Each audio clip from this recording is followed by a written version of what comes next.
Hello बच्चों, कैसे हो आप सब लोग। उम्मीद करते हो आप लोग बहुत बढ़िया होंगे। ठीक है, आपकी पढ़ाई भी बहुत बढ़िया चल रही होगी। ठीक है, तो आज चलते हैं हम अपने थर्ड लेक्चर में। ठीक है, चैप्टर का नाम क्या है तुम्हारा? Sexual reproduction in flowering plant. इसका जो हमारा टॉपिक कवर होने वाला है आज वो क्या रहेगा? माइक्रोस्पोरोजेनेसिस। ठीक है, माइक्रोस्पोरोजेनेसिस के अंदर देखते हैं क्या क्या चीज़ें होती है। तो सबसे पहले इसके नाम को ही हम स्टडी करेंगे। क्या करेंगे? हम इसके नाम को स्टडी करेंगे। ठीक है, जैसे कि इसमें क्या लिखा हुआ है? माइक्रो स्पोरो और जेनेसिस। ये तीन वर्ड से मिलकर हमें बना हुआ दिखाई दे रहा है। ठीक है, जिसका मतलब क्या निकलता है? माइक्रो का मतलब क्या होता है? लघु। लघु का मतलब जानते होंगे ना, माइक्रो, सूक्ष्म, छोटा। ठीक है, और स्पोर का मतलब होता है बीजाणु। ठीक है, और जेनेसिस का मतलब क्या होता है? किसी चीज का फॉर्मेशन होना, किसी चीज का बना देना। ठीक है, तो फॉर्मेशन होना यानी कि बनना। लघु बीजाणु जनन, इसको क्या बोल देते हैं हम? लघु बीजाणु जनन। तो इसको हम कैसे जानेंगे? अपनी डेफिनेशन लिख लेते हैं जो हमारे काम आ जाए और हम उसको लिख सकें, समझ सकें। देखो क्या लिख सकते हैं हम इसको समझने के लिए? The formation of pollen grains, the formation of pollen grains. Pollen grains को हम एक और नाम दे देते हैं microspore. Microspore into a microsporangia. कहाँ पे बनेंगे? माइक्रोस्पोरेंजिया के अंदर बनेंगे। Into microsporangia. ठीक है, by the sporogenous tissue. Sporogenous tissue, sporogenous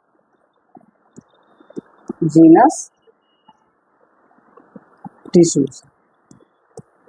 या स्पोरोजिनस टिश्यू को हम एक और नाम दे सकते हैं पॉलिन मदर सेल या माइक्रोस्पोर मदर सेल। भाई माइक्रोस्पोर मदर सेल से ही तो बनेंगे ना वो, तो इनको हम क्या लिख सकते हैं? माइक्रोस्पोर मदर सेल या pollen mother cell. By the process of meiosis. By the process of meiosis. ठीक है, भाई मियोसिस की प्रोसेस के दौरान माइक्रोस्पोर मदर सेल से या पॉलिन मदर सेल से हमारे माइक्रोस्पोर का बनने की प्रोसेस को हम क्या बोल देते हैं? माइक्रोस्पोरोजेनेसिस बोल देते हैं। ठीक है, माइक्रोस्पोरोजेनेसिस बोल देते हैं। तो सबसे पहले आप ये बात समझ लें कि ये प्रोसेस कैसे कैसे होगी। तो आपको ये वाला डायग्राम तो याद ही होगा। ये डायग्राम हमारा किसका है? मेल रिप्रोडक्टिव पार्ट का।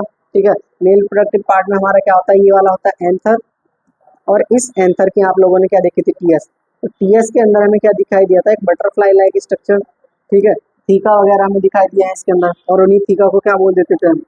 माइक्रोस्पोरेंजिया। क्या बोल देते थे? माइक्रोस्पोरेंजिया। ठीक है, अब इस माइक्रोस्पोरेंजिया की हमने जूम आउट करके एक स्ट्रक्चर निकाल के देखी थी, तो हमें क्या दिखाई देता था? हमें दिखाई देता था ये वाली स्ट्रक्चर हमें दिखाई देती थी 4-5 लेयर। ठीक है, 4 लेयर बनती थी, एपिडर्मिस, एंडोथीसियम, मिडिल लेयर और टेपेटम वगैरह। समझ पा रहे होंगे? बस मैं इसको इस तरीके से बना दे रहा हूँ। तो हमारे इसके अंदर ये जो थे माइक्रोस्पोरेंजियम के अंदर ये जो सेल्स थी, ये थी हमारी माइक्रोस्पोर मदर सेल्स या पॉलिन मदर सेल्स, जो कि कैसी होती है हमारे पास में? 2n diploid. और यही सेल्स क्या बनाती है? पॉलिन ग्रेन्स को बनाती है। ठीक है, तो हमें क्या करना है? इनमें से किसी एक सेल को उठा लेना है, उसके अंदर मियोसिस की प्रोसेस को देखेंगे कि पॉलिन ग्रेन कैसे बनते होंगे। ठीक, तो भाई यहाँ से हम क्या करेंगे? यहाँ से किसी एक सेल को हम उठा लेंगे। क्या कर लिया हमने? यहाँ से किसी एक सेल को उठा लिया। ये एक कौन है? माइक्रोस्पोर मदर सेल या पॉलिन मदर सेल। फीचर्स क्या होते हैं कि ये डिप्लॉयड होती है। कैसी होती है? 2n होती है। भाई इस सेल के अंदर थोड़ा सा होता है डेवलपमेंट, और ये अपने शेप साइज को क्या करा लेती है? इंक्रीज। क्या करा लेती है? शेप साइज को इंक्रीज करा लेती है। शेप साइज को इंक्रीज कराने के बाद इस सेल के अंदर होता है मियोसिस, और मियोसिस की प्रोसेस आपको पता होगा 2 स्टेप में पूरी होती है। तो यहाँ पे होगा हमारा मियोसिस फर्स्ट, और जैसे यहाँ पे हमारा होगा मियोसिस फर्स्ट, तो इस सेल से बन जाएंगे हमारे पास में 2 हैप्लॉइड सेल्स। कौन सी cells? 2 haploid cells n, chromosome number इनके अंदर हाफ रह जाने। ठीक, तो क्या मियोसिस हमारा यहाँ पे कंप्लीट हो गया? नहीं भाई, मियोसिस कंप्लीट होने के लिए तो 2 स्टेप लगते हैं। यहाँ पे क्या लगेगा हमारा? Meiosis second. अब ये मियोसिस सेकंड होगा तो इस वाली से भी 2 और इस वाली से भी 2, तो ओवरऑल हमारे पास में अब कितनी सेल्स आ जाएंगी? हमारे पास में ओवरऑल आ जाएंगी 4 हैप्लॉइड सेल्स। कितनी आ जाएंगी? 4 हैप्लॉइड सेल्स, 4 हैप्लॉइड सेल्स, सारी की सारी हैप्लॉइड रहेंगी एन रहेंगी। ठीक, पर एक चीज यहाँ पे सारी की सारी चीजें, सारी की सारी ये जो सेल्स आई हैं, पॉलिन सेल्स आई हैं, ये आपस में कनेक्ट होती हैं। कैसी होती हैं? कनेक्ट होती हैं। ठीक है, तो इनके कनेक्ट होने के कारण इनको हम कंबाइन रूप से एक नाम दे देते हैं। क्या नाम दे दिया जाएगा भाई? ये पॉलिन है और है कितने? ये 4। और केमिस्ट्री में क्या बोलते हैं आप 4 को? जैसे कि मोनो, डाई, ट्राई, टेट्रा, तो 4 को क्या बोलते हो? टेट्रा। तो इसको हम क्या नाम रख देंगे? Pollen tetra. क्या बोल देंगे इसको? Pollen tetra. ठीक है, और पॉलिन टेट्रा यहाँ पे हमें दिखाई दे रहा है कि ये जुड़े हुए हैं आपस में, सारे के सारे क्या हैं? जुड़े हुए हैं। तो ये जुड़े हुए जो रहते हैं, ये जुड़े हुए रहते हैं बाय कैलोज प्लग। किसके द्वारा जुड़े रहते हैं? कैलोज प्लग के द्वारा जुड़े हुए हैं। तो आपको समझ में आ गई होगी माइक्रोस्पोरोजेनेसिस की प्रोसेस। ठीक है, तो माइक्रोस्पोरोजेनेसिस की प्रोसेस में अगर उनसे कोई पूछ ले, ठीक है, कि कितने मियोसिस कितने माइटोसिस, ऐसे करके क्वेश्चन बनते रहते हैं नीट के अंदर, ठीक है ना, तो भाई कितने, इसके अंदर एक मियोसिस होता है। ठीक है, एक मियोसिस होता है और एक ही माइटोसिस होता है। और 4 कितने बनते हैं इससे? Pollen grain. कितने पॉलिन ग्रेन बनते हैं? 4 पॉलिन ग्रेन बनते हैं, 4 पॉलिन ग्रेन्स बनते हैं। और हाँ, ये क्वेश्चन तुमसे पूछा जा सकता है, 4 पॉलिन ग्रेन बनते हैं, 4 में से कितने एक्टिव होते हैं और कितने डीजनरेट हो जाते हैं? तो भाई ये चारों के चारों ही फंक्शनल होते हैं। कैसे होते हैं? ऑल फंक्शनल, ऑल फंक्शनल, चारों के चारों कैसे होते हैं? फंक्शनल होते हैं। ठीक, अब हम देखेंगे ये इमेच्योर पॉलिन ग्रेन होते हैं। कैसे होते हैं ये? इमेच्योर।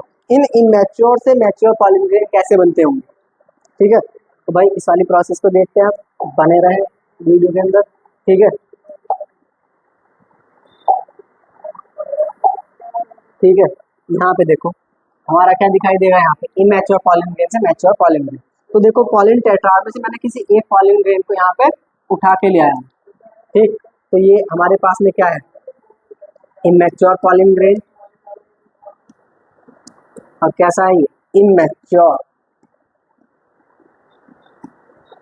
ठीक है, इमेच्योर पॉलिन ग्रेन कैसा होगा? हैप्लॉइड होगा। अब इसके अंदर क्या होगा? ये थोड़ा सा डिवीजन करेगा और इसके अंदर क्या बन जाएगी? एक वैक्यूल। क्या बन जाएगी? एक वैक्यूल। वैक्यूल का मतलब क्या होता है? रिक्तिका, एक खाली सी जगह। तो इसके अंदर क्या बन गई है? एक रिक्तिका बन गई है, खाली सी जगह बन गई है। और ये इसका क्या दिखाई दे रहा है हमें? न्यूक्लियस। कैसा दिखाई दे रहा है? Haploid nucleus. ठीक है, और अब इसके अंदर क्या होने लगता है? हमारे इसके अंदर बनने लगते हैं स्पिंडल फाइबर्स। ये भी क्या है? वैक्यूल है, वैक्यूल है। और ये हमारे क्या बनने लगे हैं? Asymmetrical, asymmetrical spindle fibre, spindle fibre. अब देखो ये स्पिंडल फाइबर कैसे? एसिमेट्रिकल। एसिमेट्रिकल का मतलब होता है असमान। कैसे होता है ये? असमान। तो देखो ये जो असमान स्पिंडल फाइबर्स बने हैं, ये इसके न्यूक्लियस को क्या करा देंगे? डिवाइड करा देंगे, माइटोटिकली डिवीजन करा देंगे। तो इसके अंदर बन जाएंगी 2 सेल्स। ठीक है, क्या बन जाएंगी? 2 सेल। इसमें एक सेल तो बन जाएगी हमारी वेजिटेटिव सेल। कौन सी बन जाएगी? वेजिटेटिव सेल, जिसको हम क्या बोलते हैं हिंदी में? कायिक कोशिका। समझ में आ रहा होगा क्या बन जाती है? कायिक कोशिका। और एक स्मॉल सेल दिखाई दे रही है, इसको हम क्या बोल देते हैं? Generative cell. कौन सी cells? Generative cell.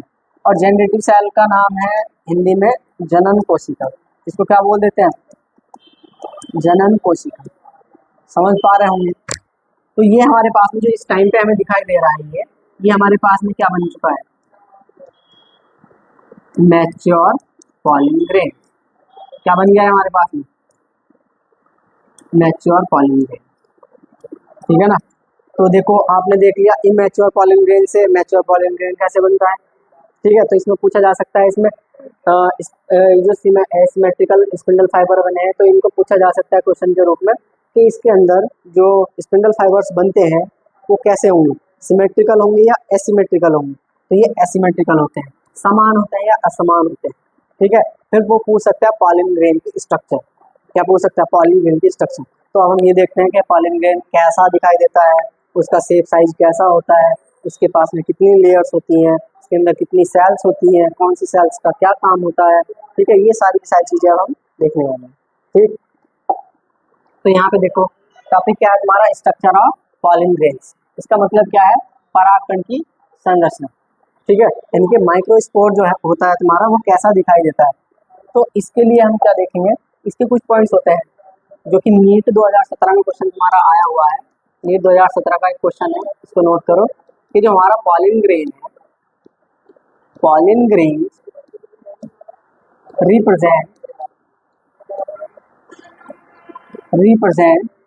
Mail gametophyte, male gametophyte. ये किसको रिप्रेजेंट करता है, नर युग्मकोद्भिद। किसको रिप्रेजेंट करता है, नर युग्मकोद्भिद को। भाई इसका मतलब समझ लो, तभी तो ये नीट में पूछा गया है तुमसे। ठीक है, नीट में क्या पूछा गया है कि पॉलिन ग्रेन्स किस चीज को रिप्रेजेंट करता है। ठीक है, तो वो किस चीज को रिप्रेजेंट कर रहा है, मेल गैमेटोफाइट को रिप्रेजेंट कर रहा है। किसको, मेल गैमेटोफाइट को। मेल गैमेटोफाइट का मतलब क्या रहेगा कि ऐसी स्ट्रक्चर जिसके अंदर से क्या बने, मेल गैमीट्स बने। ठीक है, क्या बने, मेल गैमीट्स बने। तो पॉलिन ग्रेन के अंदर ही क्या बनते हैं, हमारे मेल गैमीट्स बनते हैं। ठीक है, अब भाई इसका जो शेप साइज हो सकता है वो डिफरेंट हो सकता है। शेप जनरली कैसा होता है, स्फेरिकल, राउंड, ओवल,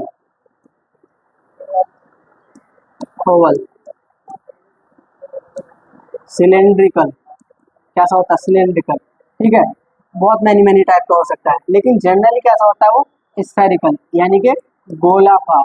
कैसा दिखाई देता है, गोलाकार दिखाई देता है। इसके साइज की अगर बात कर लें तो इसका साइज होता है माइक्रोस्कोपिक। कैसा होता है ये, माइक्रोस्कोपिक, यानी कि सूक्ष्मदर्शी से ही देख पाओगे भाई तुम इसको। ठीक है, पर यहाँ से तुमसे इसका शेप का वो दे रखा, साइज का वो दे रखा है तुमसे डाटा। ठीक है, 25 से लेकर ये 50 माइक्रोमीटर तक का होता है, 25 से लेकर 50 माइक्रोमीटर तक का होता है। ठीक है, तो ध्यान रखना, यहाँ से डाटा बेस क्वेश्चन बनाया जा सकता है।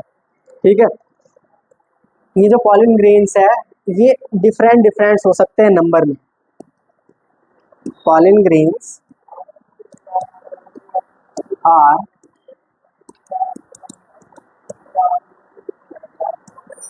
different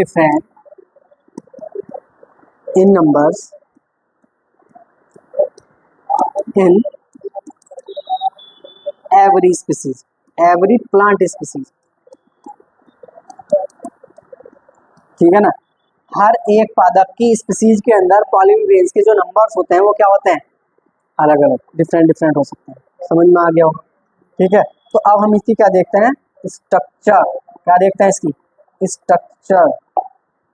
स्ट्रक्चर में आइए, स्ट्रक्चर में इसके पास में हमें क्या देखने को मिलेगा, बाहर से इसके देखने पे दो लेयर्स दिखाई देते हैं। सबसे बाहर की तरफ हमें ये येलो कवर दिखाई दे रहा होगा ना, तो ये जो येलो कवरिंग है ऐसा दिखाई दे रहा है जैसे सूरज के चारों तरफ कुछ बना हुआ है, सूरज कवर। ठीक है, तो ऐसे पॉलिन ग्रेन के चारों तरफ ये जो लेयर बनी रहती है इसको हम बोल देते हैं एक्साइल। क्या बोल देते हैं, एक्साइल। और ये कैसी लेयर है, आउटर। कैसी लेयर, आउटर लेयर। ठीक है, बनती कैसे है, किस चीज़ की बनी हुई होती है, वो मैं तुम्हें नेक्स्ट बताने वाला हूँ। ठीक है, पहले भी लेयर का काउंट कर लेते हैं। तो ये जो सबसे आउटर लेयर है इसको बोलते हैं एक्साइल। ठीक है, ये हमें दिखाई दे रही है, ये वाली जो लेयर है इसको हम बोलते हैं इंटाइन। कौन सी लेयर, इंटाइन लेयर। ठीक है, ये हमारी इनर लेयर होती है। कौन सी लेयर हो गई है, इनर, अंदर की तरफ। फिर हमें एक ये वाली लेयर दिखाई दे रही है, ये वाली जो लेयर है सबसे अंदर की तरफ अगर और बात कर ले थोड़ा डीपली, तो इसमें क्या मिलती है हमें, प्लाज्मा मेम्ब्रेन। क्या मिलती है, प्लाज्मा मेम्ब्रेन। प्लाज्मा मेम्ब्रेन को आप जानते ही होंगे। ठीक है, कोशिका कला, हिंदी में कोशिका कला बोल देते हैं।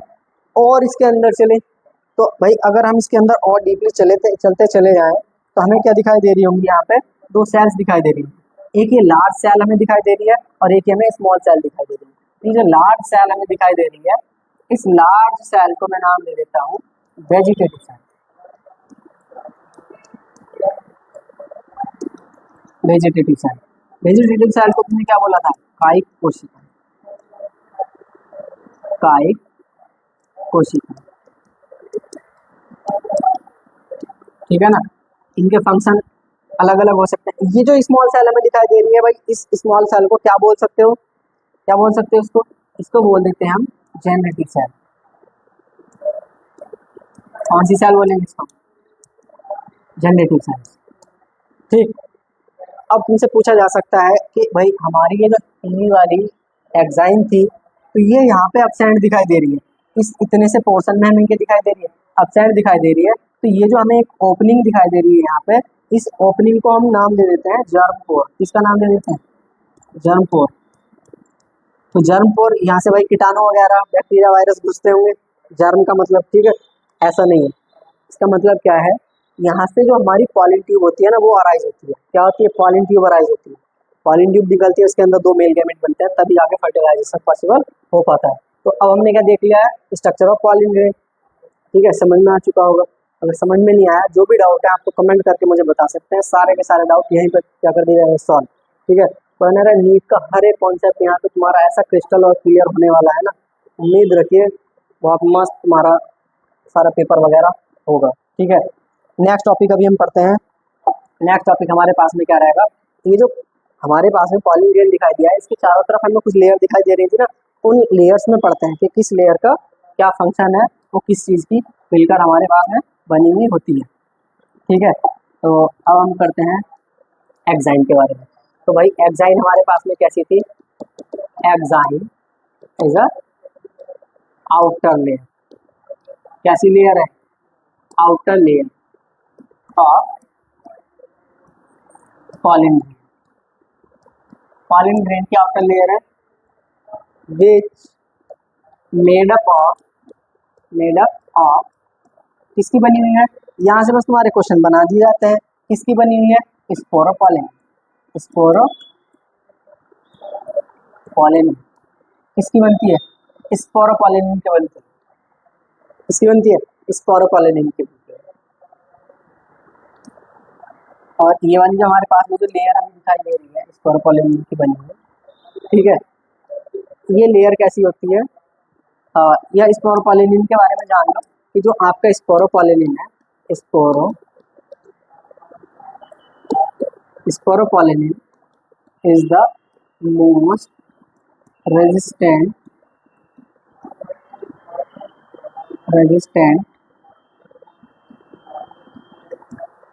मटेरियल या organic material in the world, ठीक है भाई, दुनिया का मोस्ट रेजिस्टेंट ऑर्गेनिक मटेरियल है, ठीक है। Which can not be degrade, ये क्या नहीं हो सकता, डिग्रेड नहीं हो सकता, not degrade bye acid, base, temperature, moisture, ठीक है, किसी चीज से भी डिग्रेड नहीं हो सकता है, ठीक है। तो भाई इसी कारण से जो तुम्हारा पॉलिन ग्रेन है, सो पॉलिन ग्रेन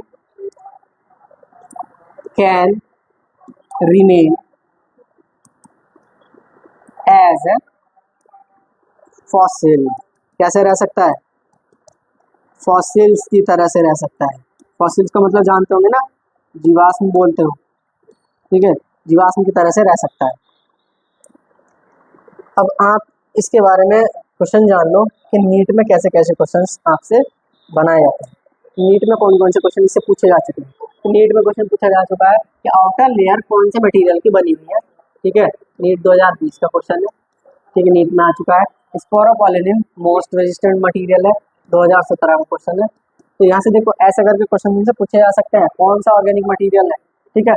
ये भी तुमसे पूछा जा सकता है कौन सा ऐसा ऑर्गेनिक मटेरियल है जिसके कारण से पॉलिन ग्रेन्स जीवाश्म के रूप में या फॉसिल के रूप में क्या रह सकते हैं, सेफ रह सकते हैं, ठीक है ना। तो पॉलिन ग्रेन हमारे फॉसिल के रूप में रह सकते हैं, किसके कारण से रह सकते हैं, ड्यू टू प्रेजेंस ऑफ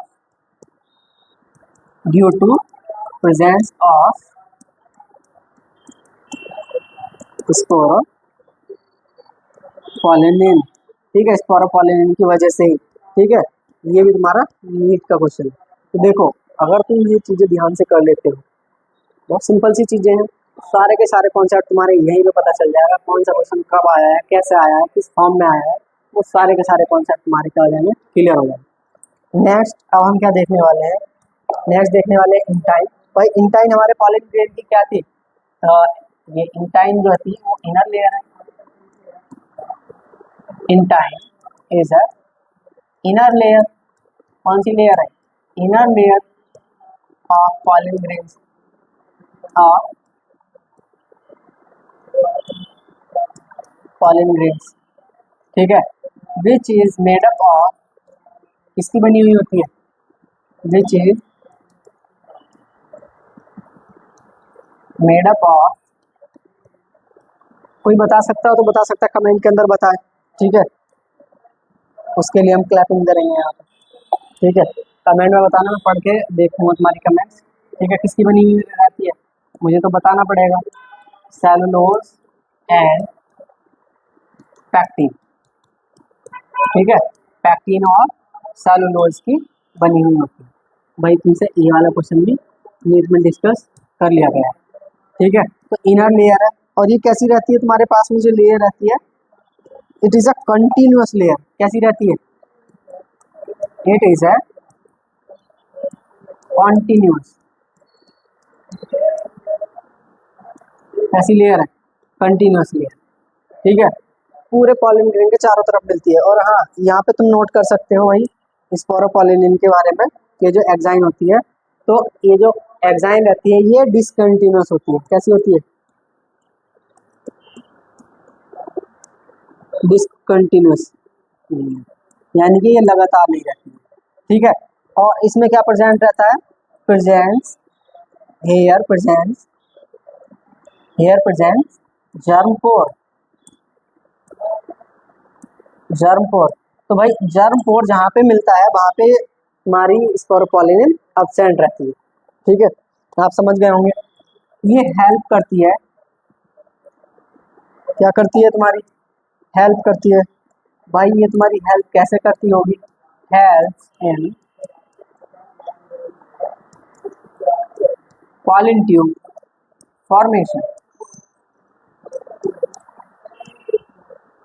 ठीक है। तो अब हमने पॉलिन ग्रेन्स के चारों तरफ जो लेयर मिलती है, हमने उनको क्या कर लिया है, डिस्कस कर लिया है, जो कि एक्साइन की, जिसको क्या बोलते हो हिंदी में, बाह्य परत, क्या बोलते हो, बाह्य परत, इसको क्या बोल सकते हो, अंतः परत, ठीक है, अंदर वाली परत, बाहर वाली परत, क्लियर हो रहा होगा, ठीक है। सारे के सारे क्वेश्चन तुम्हें पता चल चुका है, ठीक है, कौन कौन से क्वेश्चन कब आए हैं और कैसे आए हैं, वो सारी चीजें कॉन्सेप्ट क्लियर हो गए, ठीक है। पॉलिन ग्रेन के अंदर अभी हमने क्या देखा था, वेजिटेटिव सेल और जनरेटिव सेल भी देखा था, ठीक है। उन सेल के बारे में और थोड़ा सा डिस्कस कर लेते हैं। हमारे पास में वेजिटेटिव सेल होती है, इसको हमने किसके नाम से जाना हुआ है, कायिक कोशिका,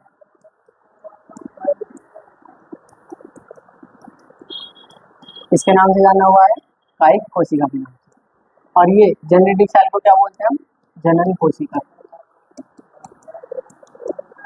आपका यहाँ पे हर एक कॉन्सेप्ट ऐसा कर दूंगा ना, ठीक है, चमका दूंगा, पूरा चमका, ठीक है, ध्यान रखना। तो यहाँ पे हम क्या करते हैं, कुछ पॉइंट्स वगैरह इसके बारे में नोट करो, ठीक है। क्या नोट करो भाई, कि हमारी वेजिटेटिव सेल्स कैसी होती है, इसका साइज कैसा होता है, ठीक है। ये लार्ज सेल होती है, कैसी होती है, लार्ज सेल होती है। ये हमारे पास में स्मॉल सेल होती है, कैसी होती है, स्मॉल सेल होती है। भाई इसका काम क्या होता है, storage of food, storage of food material, क्या करती है भाई, फूड मटेरियल को स्टोर करती है।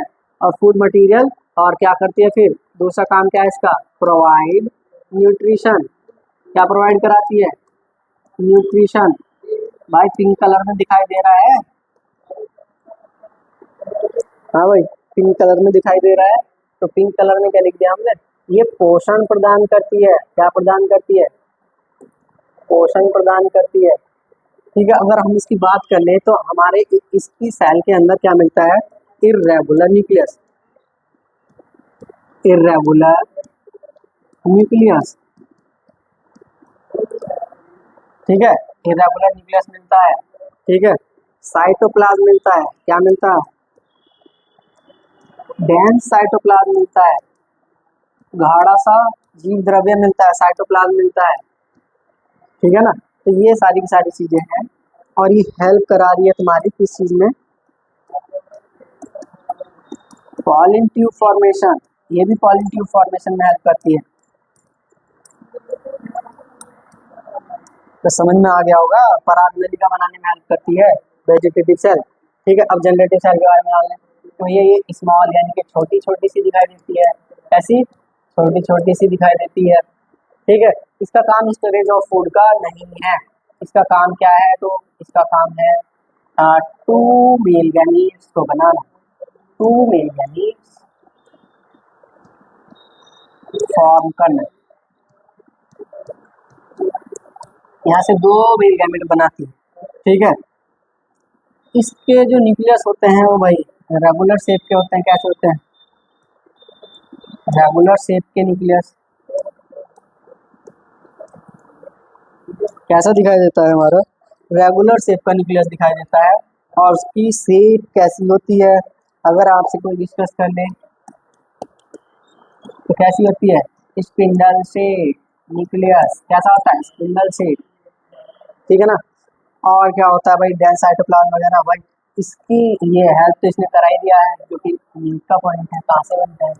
ठीक, लास्ट पॉइंट हम इसके बारे में क्या नोट कर सकते हैं, इसके बारे में नोट कर सकते हैं कि भाई ये छोटी होने के कारण, साइज में छोटी है तो भाई मजा मजा करेगी, न्यूट्रिशन तो ये इससे लेगी। और इसका जो डेंस साइटोप्लाज्म में दिखाई देता है, ज़्यादा साइटोप्लाज्म दिखाई देता है, तो इसके साइटोप्लाज्म के अंदर क्या करती है? तैरती रहती है। क्या करती रहती है? तैरती रहती है। तो generative cell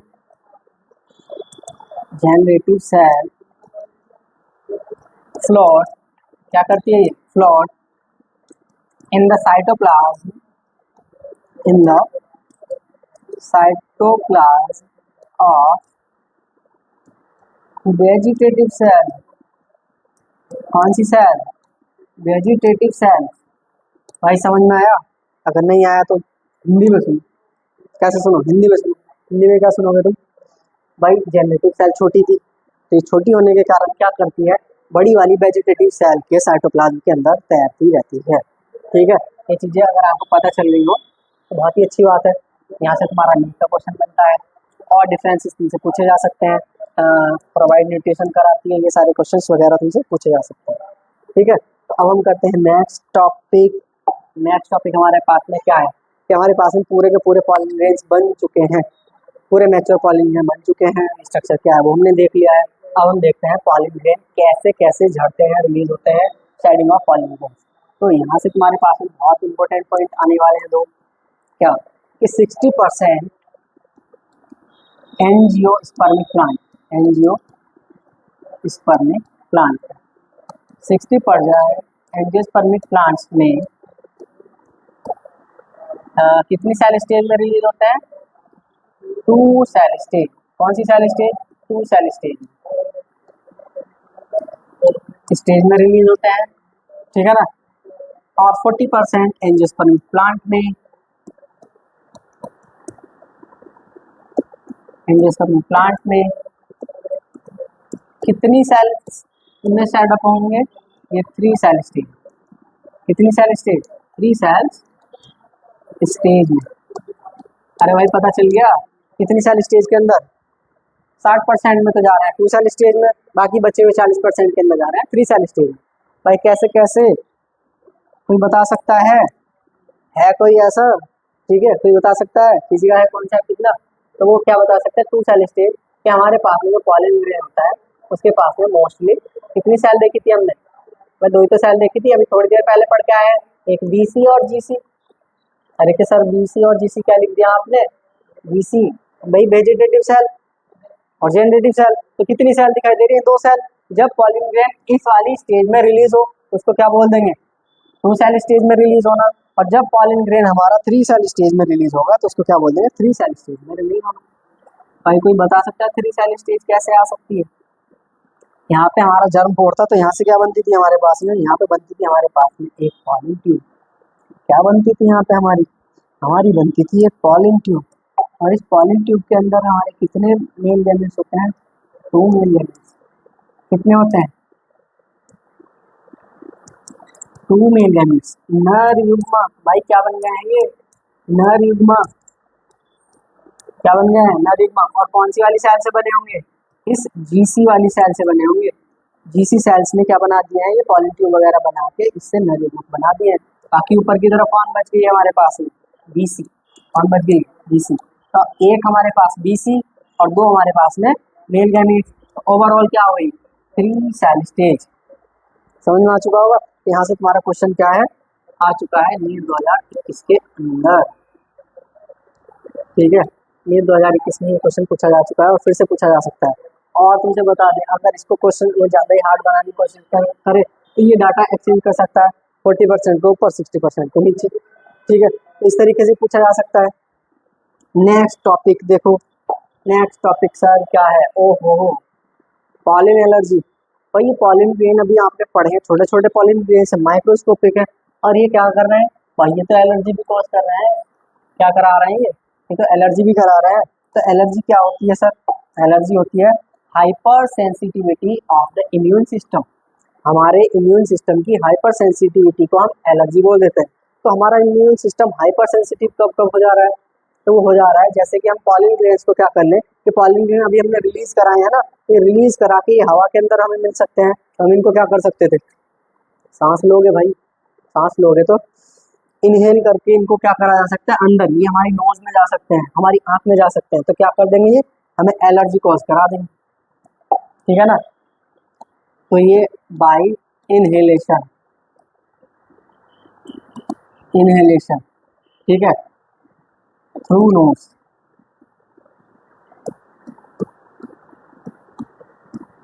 and into eyes. तो पॉलिन ग्रेन क्या कर सकते हैं? Can cause allergy. क्या कॉज कर सकते हैं? Pollen allergy.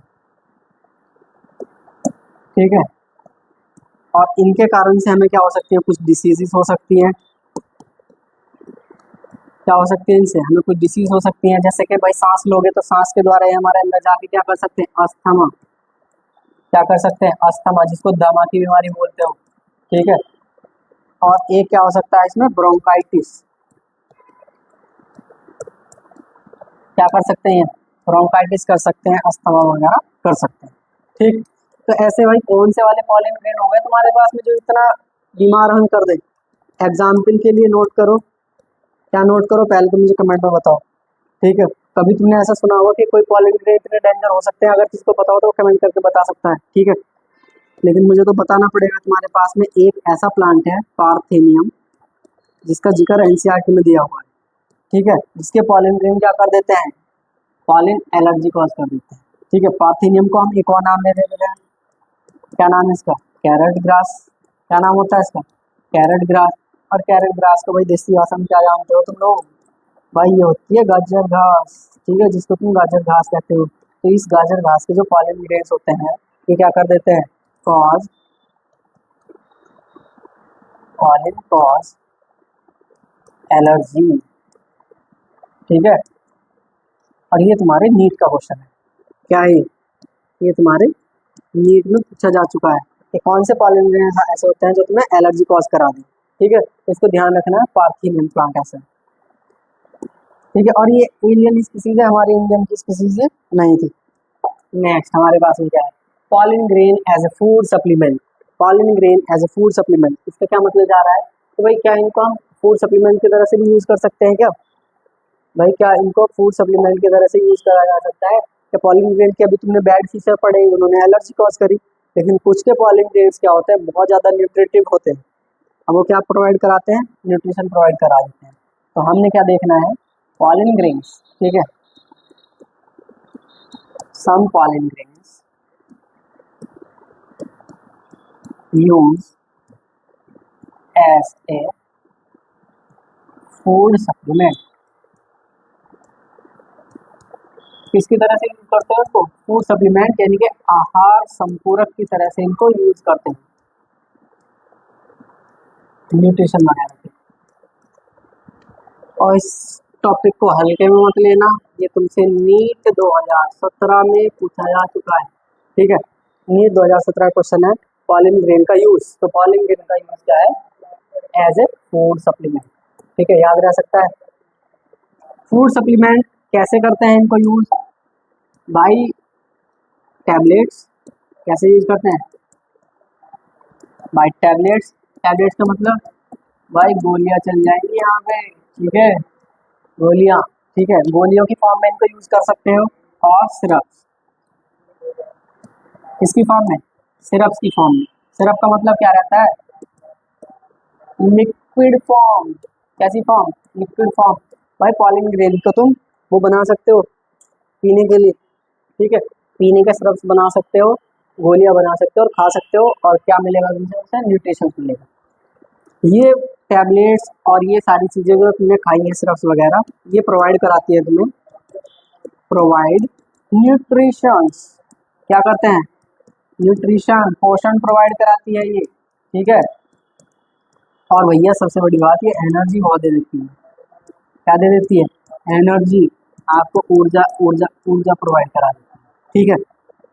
Use for, use by, किसके द्वारा यूज करी जा रही है, ये यूज करी जाती है तुम्हारे जो एथलीट्स लोग होते हैं, एथलीट्स,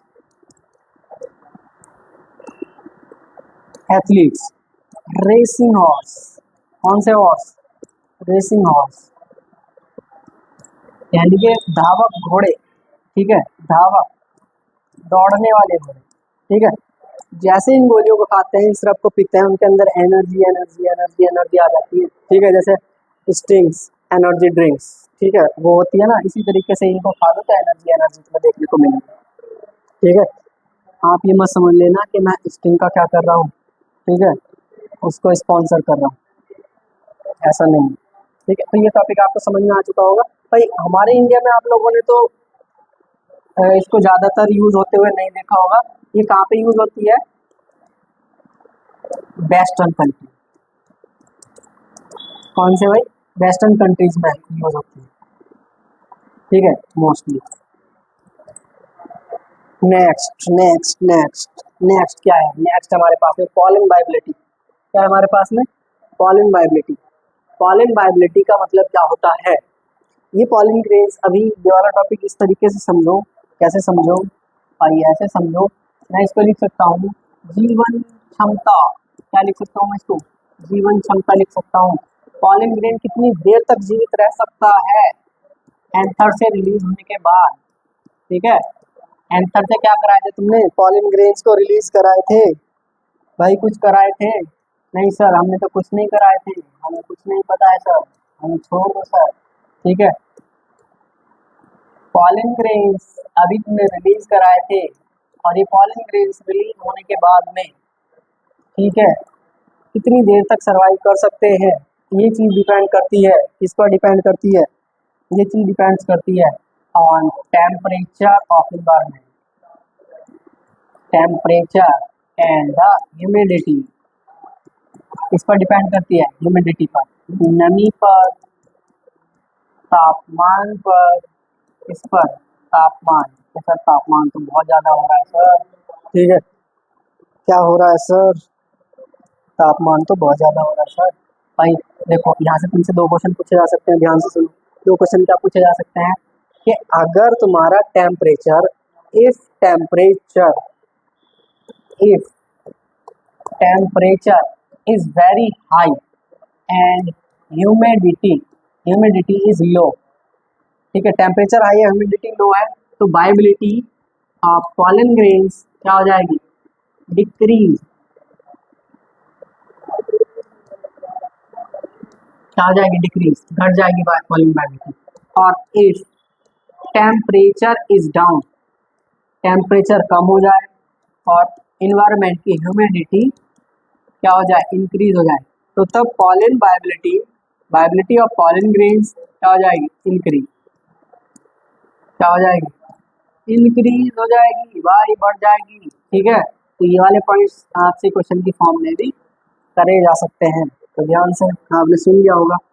एग्जाम्पल के लिए हम बता दें कि कौन से पॉलन ग्रेन कितनी देर तक जिंदा रह सकते हैं, भाई कितनी देर तक जिंदा रह सकते हैं, ये डिपेंड कर गया है टेम्परेचर पर, ह्यूमिडिटी पर। एग्जाम्पल के लिए आप देखो, wheat and paddy, wheat and paddy का मतलब होता है गेहूं चावल। तो गेहूं और चावल के जो पॉलन ग्रेन्स होते हैं, इनके पॉलन ग्रेन्स सरवाइव करते हैं ओनली 30 मिनट्स। ठीक है, कितनी मिनट, 30 मिनट्स, ओनली आधा घंटा। ठीक है, आधे घंटे तक सरवाइव कर सकते हैं। तो वही इनको आधे घंटे से पहले पहले फर्टिलाइजेशन करना होता है। नेक्स्ट हम देखेंगे एक एग्जाम्पल और है। ठीक है, कुछ पॉलन ग्रेन्स हैं, pollen grains of Solanaceae family, pollen grains of Solanaceae family, Leguminosae family, और एक है तुम्हारे पास में रोजेसी फैमिली। ठीक है, तो ये ऑल फैमिली के जो प्लांट्स के पॉलन ग्रेन्स होते हैं, ठीक है, कैन सर्वाइव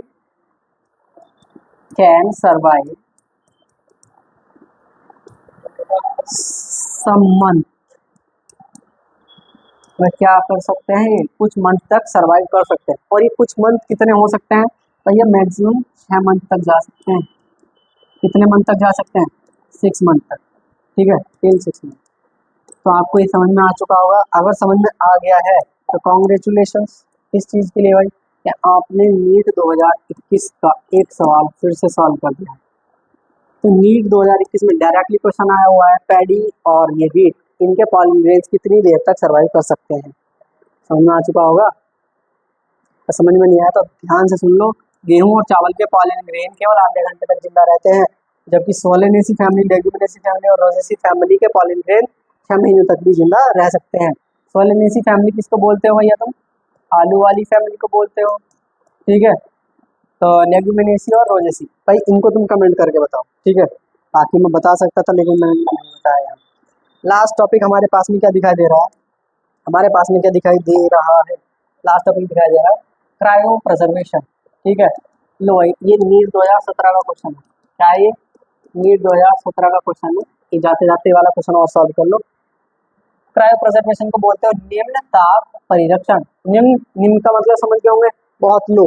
ये लो टेम्परेचर पर हमने किसी चीज को क्या करके रख लिया, स्टोर करके रख लिया, सेव करके रख लिया। ठीक है, एट लो टेम्परेचर। ठीक है, एट लो टेम्परेचर, और इसको क्या करके रख लिया हमने, फ्रीजर। क्या करके रख लिया, फ्रीजर, सेफ, सुरक्षित, क्या करके रख लिया है, सेफ। ठीक है ना। तो देखो पॉलन ग्रेन्स, भाई अभी हमने देखा कि पॉलन ग्रेन आधे घंटे तक ही केवल जिंदा रहते हैं। तो भाई ये तो दिक्कत की बात है। अगर हमें फ्यूचर में जरूरत पड़ने लगे तो क्या करोगे, तो हम सर उसका एक उपाय ढूंढ लेंगे कि पॉलन ग्रेन को हम सर्वाइव करके रख सकते हैं, स्टोर करके रख सकते हैं फ्यूचर के लिए इन लिक्विड नाइट्रोजन। किसमें रख सकते हैं, लिक्विड नाइट्रोजन में। भाई वो आपने कैन वगैरह देखी होंगी ना, वेटरनरी डॉक्टर के पास में देखी होगी, जरूर देखी होगी। तो इसके अंदर क्या रहती है, लिक्विड नाइट्रोजन, वो गैस सी निकलती रहती है। ठीक है ना। इसका टेम्परेचर कितना होता है, -196 डिग्री टेम्परेचर। तो भाई ये वाला क्वेश्चन अलग से आया हुआ है तुम्हारा। ठीक है, कि कितने डिग्री टेम्परेचर पर हम इसको स्टोर करके रख सकते हैं। तो ये माइनस का होता है, तुमसे नीट वाले एनटी वाले खेल सकते हैं, तुम्हें पता है वो खेलने में बहुत बड़े माहिर लोग हैं वो खेलने के चक्कर में। ठीक है, तो तुम्हें क्या देखना है, यहाँ से माइनस है या प्लस है। ठीक है, तो ये क्या है, दोबारा से देख लो, -196 डिग्री टेम्परेचर है। ठीक है, हम इनको और पॉलिन ग्रीन को कहाँ पे स्टोर करके रख सकते हैं? पॉलिन बैंक में। जैसे बैंक में आप लोग मनी जमा करते हो, तो पॉलिन बैंक में क्या जमा कर सकते हो? पॉलिन ग्रेन्स क्या जमा कर सकते हो? पॉलिन ग्रेन्स को जमा कर सकते हो, स्टोर करके रख सकते हो फ्यूचर के लिए। ठीक है, तो भाई आपका लेक्चर हो जाता है यहाँ पे समाप्त। ठीक है, उम्मीद करते हैं आपको बहुत समझ में आया होगा। आपका अगर कोई भी डाउट अगर बचा हुआ हो, ठीक है, कुछ चीज़ें समझ में ना आई हो, तो कमेंट करके बता सकते हो। मैं उसके लिए सेपरेट वीडियो बना सकता हूँ और आपका डाउट क्लियर कर सकता हूँ। ठीक है, तो हमारे लेक्चर देखते रहें, बने रहें, सॉल्व क्लासेस को फॉलो करें, लाइक करें, सब्सक्राइब करें। ठीक है, थैंक यू, मिलते हैं नेक्स्ट लेक्चर में।